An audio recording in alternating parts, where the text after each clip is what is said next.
ආයුබෝවන් හැමෝම කන්න කැමති මාළු පාන්. අද අපි ලේසියෙන්ම හදාගන්න විදිය බලමු. මෙතන තියෙනවා පාන් පිටි ග්‍රෑම් 500ක්. මේකට මම සීනි ග්‍රෑම් 50ක් වගේ දාගන්නවා.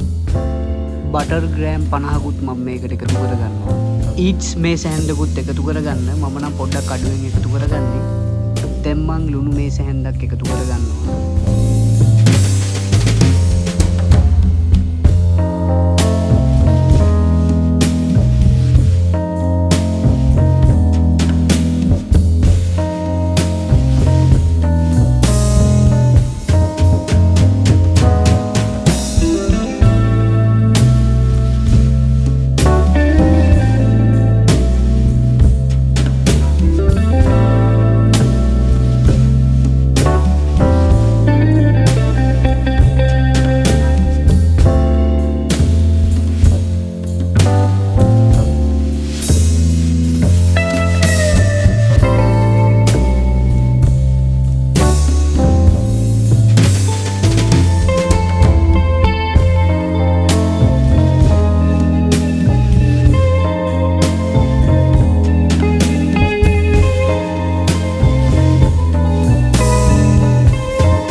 තලලා තමයි දාන්නේ. මොකද මේක කනකොට මට හැම පැත්තෙම පේස්ට් එක හැපෙන්න ඕනේ.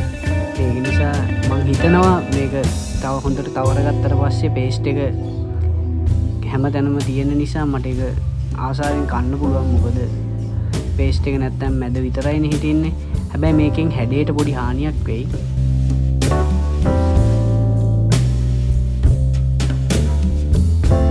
පේස්ට් එක අල කෑල්ලිත් එක්ක උඩින් තවරගත්තාම මේක පිම්බිලා පේනවා.